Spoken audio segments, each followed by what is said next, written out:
What is up, Fire Lotus here. This is just going to be a quick video on a witch's hack, and it's just this little tip. Go to your local Dollar Tree or Family Dollar, and they have ground sage, which is basically just sage ground up into a powder. You can literally get a bottle this size, $4.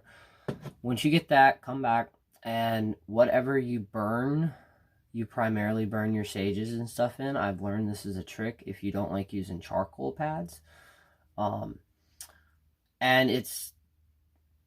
now I will say it's not really going to smell like the white sage that you'd use in bundles, but I prefer this method, honestly, over bundles, depending on what I'm doing.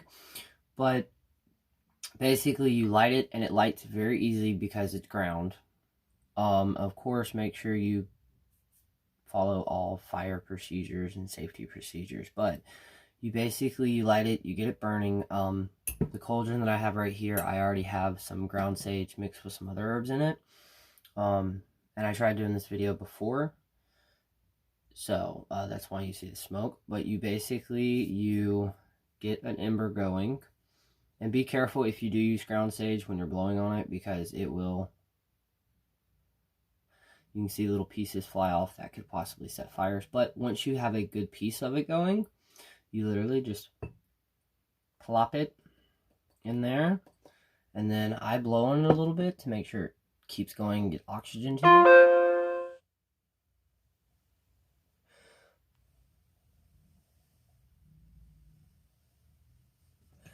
Now, once it actually gets a real good burn to it, you can just, if it starts to stop a little bit,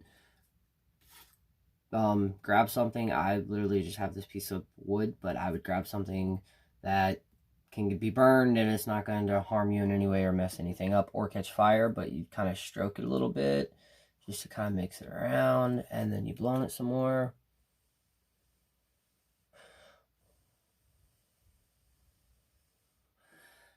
And it will literally sit there and slowly just burn. And depending on how much you use and your airflow in the room, of course, but it'll literally sit there and burn for at least 10-20 minutes. Of course, have a window cracked a little bit, because as you can tell behind me, it is smoky in here. But yeah, and then all you do is just you kind of stir it up a little bit, and then just sprinkle a little bit more on there.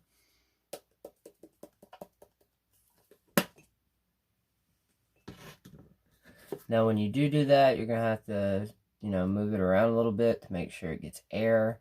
Don't suffocate it. And voila. Look at that. It burns perfectly. I mean, come on. Look at that. And what's perfect, if you want to put it out really fast, put a top over it or cover it up to make sure no oxygen gets to it, and it completely goes out, and then boom, an instant in the cauldron and or any other fire thing. I also use oyster shells, and then that I got those when I used to work at a restaurant, when I used to shuck them. And then I have regular shells like this. Now, I will state, with these shells, I would definitely put it on some type of fireproof plate or something to hold it, because they do get really hot, especially if they're like not really thick. Now, the oyster shells, it does take a good minute or two to get them really hot, but be careful with them because they can burn you. And they will obtain the heat for a while, so it does take time to cool off, just like this cauldron would. If I had been burning this for like 10-20 minutes, I would not touch the outside part. I would barely touch that, and then just put the top on there and just let it cool off and do its thing. So yeah, Fire Lotus here for a quick witchy tip. I hope everybody is enjoying their October and Halloween, and yeah, peace.